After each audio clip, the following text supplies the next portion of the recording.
right, what is up, you guys? How's everybody doing today?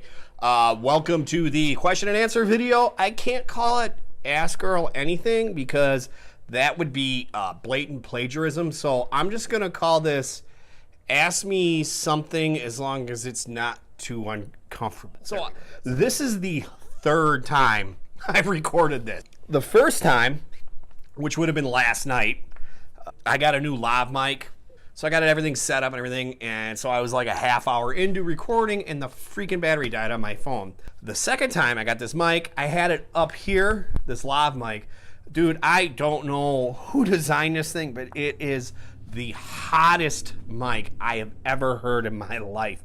It's super, super hot. I actually have it down by my belly button for the most part. So I'm gonna try and keep this as short as possible because the last two I did ran way over on time, like way over on time. I get to talking, and by the way, Jay, I'm drinking Sissy beer, so Beats by Jay, this is for you. So I'm gonna start with the first question. It comes from the Silent Night. He wants to know how many snare drums I have. I got a bunch. Just leave it at that. I got a whole bunch. At any one time in this house, there could be from anywhere from 3 to 5. So I think at one point I had 6 Ludwig Acrylics in this house because I'm an Acrylite junkie. When I find one, I just buy it, you know, as long as the price is right. So if I see one on Craigslist, I usually immediately jump on it. I have 2 80s Acrylites. I have this Keystone Acrylite, this guy right here, which is a 65. And then I have the powder coat Acrylite that I'm giving away when I hit 1,000 subscribers. So that's 4 Acrylites. I have 2 Ludwig Supraphonics. I have a LM402, a 6.5 by 14, which is right here. And then I have a regular 5 by 14, like a late 70s, early 80s. Like I said, Supraphonics are another drum that I've had several of them over the years. Just great drums. You can't go wrong with them. You have to work hard to make them sound bad. What is that? The heck is that noise? One of my lights, a fan kicked on. Where was I? The 2 Supraphonics. I have this right here. This is like a 60s Rogers Power Tone chrome over brass.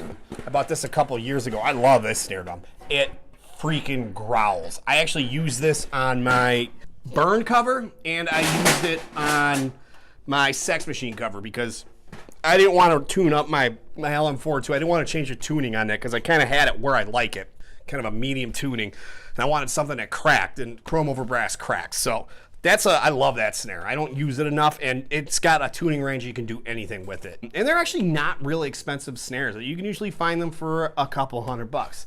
I also have a couple Slingerlings. I have a Slingerling Student Model 6 lugger. I have a brass. It's not a real Slingerland, meaning it's not a USA Slingerland. Picked it up at Music Go Round for, I think, $100. But it's a brass. It's a 6.5 by 14. I very rarely use that drum anymore because it has the Zoom-matic throw-off. The Zoom-matic throw-off is garbage. I have a Ludwig Pioneer, which is a 6 lug. That's about it that I can think of right now. Oh, I also have a steel pearl snare. I actually bought from Bonzolium, the famous YouTube guy, the Led Zeppelin guy. I bought it from him at the Chicago Drum Show. I was actually just so starstruck that Bonzolium was talking to me, and he's like, the snare drum's for sale, and I didn't even really want the thing, but I ended up buying it because it's like, what was Bonzolium? At least I could say I bought it from Bonzolium, and right now it is sitting behind this curtain in pieces. Uzi wants to know. Uzi Boo Boo Doo Doo wants to know, what is the first band or song that you covered that made you realize you wanted to keep drumming? This is great. Okay, 6th grade band. I'd play drums, but I wasn't like a drum freak. It wasn't like as later in life where it was all I could think about. So it was just something I did. I was more interested in that point in my life in BMX because I raced BMX. I sat down. God, I hope this mic's not distorting too. I sat down in band, and the band director was like, hey, you can play some drum set. I'm gonna have you play this song. And it was the theme to the Cosby Show. Do, do, do, do, do, do, do, do, do. Like right there, I was kind of like hooked. I'm like, this is kind of fun. I never realized it because I just sat down in my basement and banged, not really to any music, I guess. And then my friend, a friend of mine, a childhood friend of mine named Eric, who was also a drummer in band, he came over to my house one day my dad worked third shift at the time. So if I wanted to play drums, I'd have to haul I grew up on a farm. We weren't farmers, but I grew up on a farm. But if I wanted to play drums during the day while my dad was sleeping, I would have to take my drums out to the barn. We had a big yard, and the barn was like way the hell over there. And I would take it way to the end of the barn, and I would play my drums. So Eric's like, hey man, let's play some drums, man. It's like, I've been practicing at home. He goes, I think I can play Number of the Beast by Iron Maiden. And I remember thinking, like, this is like in 6th grade. I wasn't really into metal yet. I was more into the whole Def Leppard and Quiet Riot thing. And I'm like, ooh, Iron Maiden. They got those record covers. They're the devil band. I remember thinking that. Like, I remember feeling guilty about listening to them because I thought, being the young, good Christian boy I was, I thought I was going to go to hell for listening to Iron Maiden. He's playing. I'm watching him play, and he's doing the part at the tagline of the chorus where it goes. I remember watching that, and run to the hills, and then he would do the like, he was playing it terrible. But I'm like, I watched, wow, that's cool. So I'm like, I want to try this song. So I turn it up and I played along, and I'm sure it was terrible. But that was actually the first song I remember playing on the drums, like the first rock song I remember playing. Like I could do the and then the roll around the toms, and it was like instantly hooked. And I actually really got into Iron Maiden. I guess I lost my fear that I was going to go to hell from listening to Iron Maiden, and it started me down the Iron Maiden, the rabbit hole of, you know, the junior high kid of discovering music, because I was into like hardcore punk, like the Circle Jerks. Bands like that, Dead Milkmen, Circle Jerks. Not Dead Milkmen were hardcore punk, but they were a punk band. And I was also into thrash metal like Anthrax and Metallica. Not so much Slayer, because they were really the devil band. Okay, next question. 3121 Drums and Cymbals wants to know, any big band videos coming soon? You never want to say never. I guess it is a possibility. That's not my genre, so to speak. I enjoy playing that kind of music. You know, if it's got drive, like my Sing cover, I did that was really enjoyable. But like somebody said, that's like the rock of jazz. So all those songs that were kind of like the rock of jazz, yeah, I might do something like that. It's not, a little apprehensive about like putting. This is just natural, man. I have a certain standard of what I will put out as a player, just putting up on the internet for everybody to frickin' watch. And I just don't want to put something up that I'm not really that good at. It's not that I don't want to challenge myself for that. I just don't necessarily want to put that out there unless I'm totally comfortable playing. Like, if you watch my videos, you'll see that I basically do 3 kinds of music. I do thrash metal, which is stuff I grew up with listening, straight ahead, up the gut, rock, and funk. Like, those are the 3 types of music I'm the most comfortable playing. I'm actually probably more comfortable playing and not playing a single frickin' drum fill for 6 minutes than playing a lot of that thrash, which is odd because I play this, you know, I play the Metallica and I play the Anthrax and things like that. But at the same time, I really enjoy laying down just a great, straight, fat, sloppy funk groove. Like, I really, really enjoy that. So the jazz thing, I'm not sure I'm so good at, but I might do like a funk big band jazz thing, you know, like, I don't know what I'm talking about. I'm going to move on. Troy, how do you feel about Phil Collins? Which Genesis era do you prefer, or not a Genesis fan? Any Genesis drum videos in the future? I'm not a huge Genesis fan. But as far as the 2 Genesis eras go, I would have to say the Phil Collins singing. Now, as far as Phil Collins as a drummer, I don't remember who said this, but I thought it was a brilliantly funny quote. And the quote went something like this: Phil Collins was a brilliant drummer before he became Michael Bolton. But that's kind of true, you know? We think of him as like this kind of pop singer. Dude flat out shreds on the drums. He can flat out just rip. He is an incredible drummer. The thing that always struck me about Phil Collins as a drummer is my idol growing up, my drumming idol was John Bonham, still is. And John Bonham really liked Phil Collins. He really loved Phil Collins' drumming. He had a tremendous amount of respect for him. So that kind of shows you what Phil Collins is like Bonham. Oh, you know, the guy we all revere. Well, most of us revere. We held Phil Collins in such high esteem, you know. As far as Genesis covers, it's, you know, I never want to say never. I really like a lot of the early 80s Genesis, like Abacab, and oh gosh, I was in a cover band. We did Turn It On. I might do that, actually. That was a fun song to play. We did do Turn It On. I might, you know what, that's a definite possibility. And he has, this is actually a two-part question. He wants to know if I have any tips for overcoming lack of ambition. There are so many things I want to do, from songwriting to recording to finding a YouTube identity and making regular videos. Something I've been really getting into lately is the idea of doing a radio talk show type of thing on the internet, but I hardly know where to begin with. How do I get myself out there? Okay, I laugh at the ambition thing, because I can be sometimes not the most ambitious guy. I'm a cautionary tale for some teachers out there. I know I am. I was like the kid that had all the potential and just never realized it or whatever. But that's another story. You're asking about YouTube and the social media thing and kind of doing the videos or the drum covers, I guess.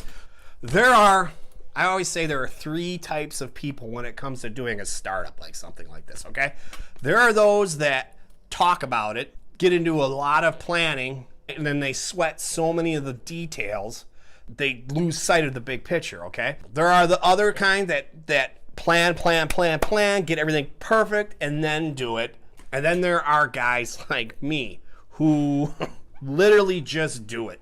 I had no idea what I was doing when I first started this. If you go back and you look at my first drum covers, I had some mics and I was recording on some software into my iPad through a Behringer board.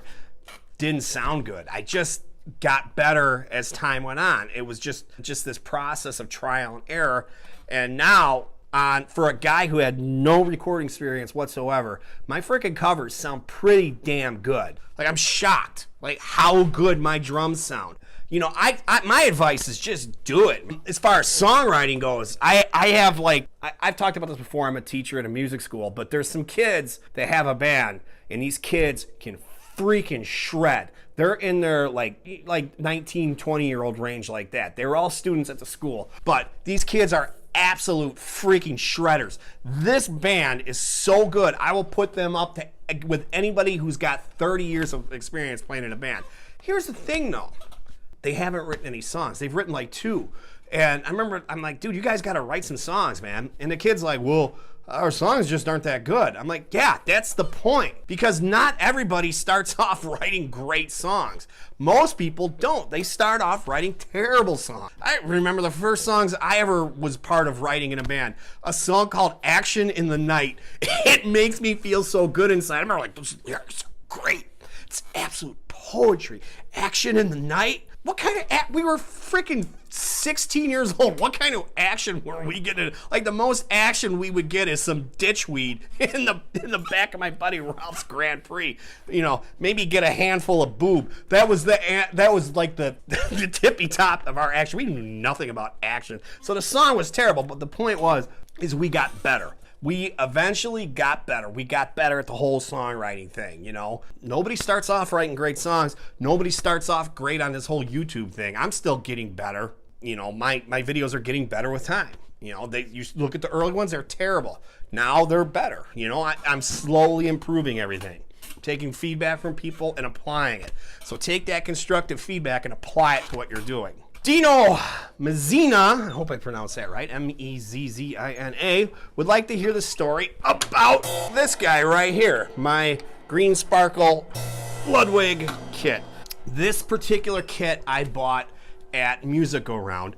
They had it listed for $200. So I saw it online. I'm like, well, I was looking at like everything was there, and that's the big thing for me is if everything's there, I'm more willing to pay a little extra money for it, because then I'm not hunting down replacement parts, because that's where it can get expensive. So the bottom hoops were there, all the hardware was intact, everything was there. I walked in and I said, I'll give you $150 for that rocker kit, because the wrap was shot, completely shot. And we don't negotiate a guitar at Music Go Round. I don't know what the deal is. Like, they get put on super secret probation, but they don't. They do not negotiate at Music Go Round. And I'm like, well, if you don't negotiate, you're not selling this freaking drum kit, because I'm not paying $200 for it. And I'm looking at it, and it had a snare drum too.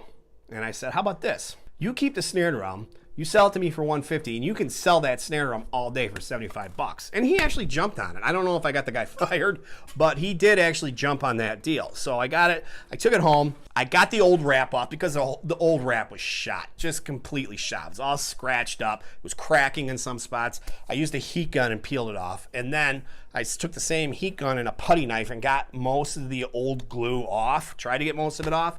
And then I called this guy named Jammin' Sam, who sells wrap online. Jammin' Sam has really good wraps at really good prices. Here's the thing though, is he's kind of an odd duck, a little weird to deal with. So you have to call him and order it. And then you get on the phone with him and you can't get rid of him. And he uses this stuff called high bond tape, and he sells it and he makes money on it. I am not a fan of this tape. I don't like the idea of taping a wrap to a drum and nothing else. You know, I worked in a cabinet shop, so I was comfortable gluing gluing the wrap on. And if you take your time, and you slowly take your time and just, put it on, make sure it's straight, come down like an inch, make sure it's straight, put down an inch. If you do it, you take your time. It's actually not that hard. Everything's pre-cut. You tell them your drum sizes, and they cut it. And they ship it to you. So that aspect is actually not that hard. As far as cleaning the hardware goes, all I did was, to get surface rust off, I took all the chrome off the kit, threw it in a kiddie pool outside with some dish soap and some water, some warm soapy water, and let it soak overnight. Then I dried everything off, and I polished with this stuff called Never Dull. And with any surface rust, like on the rims, there was some surface rust on the rims, just some real light stuff. I would take some aluminum foil and just rub it, get the surface rust off, and then hit it with the Never Dull, and then buff it a little bit. Not a whole lot of effort. It turns out really good. Put the wrap on, slap the drums back together. I think I paid about $250 for the wrap with grommets to put the badges back on and everything. And then, $150 for the kit, maybe some miscellaneous other stuff. Probably around $500 I got into the kit with drum heads and everything. Resale value on it's shit because it's a wrap, it's a Reaper, it's a rocker. But these are really good drums, man. That's the thing, is people don't get it. These aren't the later rockers that they made in the 90s that were made in China. These are made in America. These are the exact same shells on the old Ludwig classics. The only difference is they were cosmetically, they weren't there. They couldn't put them on their high-end drums, so to speak. So they would throw a wrap on them, and then on the interior, they would spray this stuff called Lud Coat, which hid all the imperfections in the wood. Uzi has another question. Tool 46 and 2. That's all I'm saying. It's not really a question, is it? It's more of a statement. And here's my answer. No, ain't gonna happen. Dude, I can't play that song. I just know I can't. All right, I'm really running over on time here, so I'm gonna move this along. Earl asked a question. It's not on here. I don't know where it went. Did he erase it or did I erase it? But Earl asked a question about acrylic drums and have I ever played any of the other brands of acrylic drums? Not really. I have, but I haven't. I banged on a Pearl Crystal Beat at the music store, but it was a brand new one, and it sounded pretty good. I've hit some of the new reissue Vista Lights. They sound really good. They actually sound better than mine, in my opinion. I had a chance at one point at the Chicago Drum Show. It was like 6 o'clock, everybody's packing up, and there was a Fives kit that was super beat up. And one of the vendors was he had a price tag on it of like $400, maybe $450. I looked at it. I was just kind of walking slowly by it, looking at it. It was a clear Fives kit, and he goes, $300.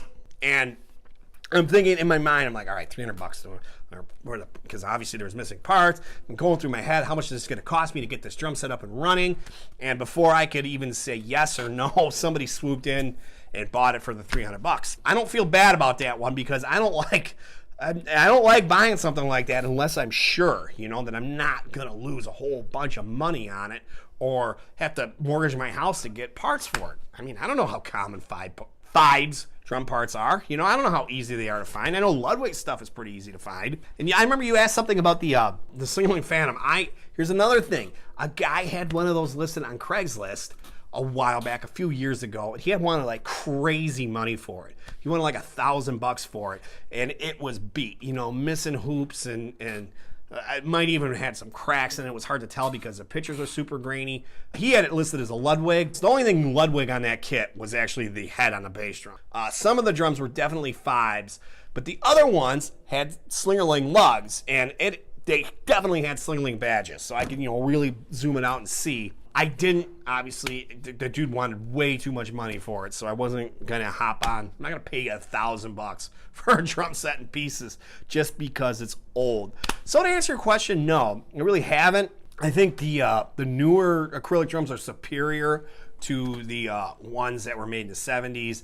Better quality control on the plastics. If you look at a Vistalite kit, you look at a bearing edges, like on mine, it's rough. Like there's chatter from the router bit. And they had issues with the seams cracking. I think the new ones in general are just better, and they have a little bit of a warmer tone. My 16-inch floor tom on my Vistalite, I do on a recording, I work a lot of magic with EQ because that sucker sounds brittle. It is a brittle sounding drum. You're probably wondering what's a brittle sounding, like if you heard it, you're like, oh yeah, that's brittle. Because it's got just an odd, harsh tone to it.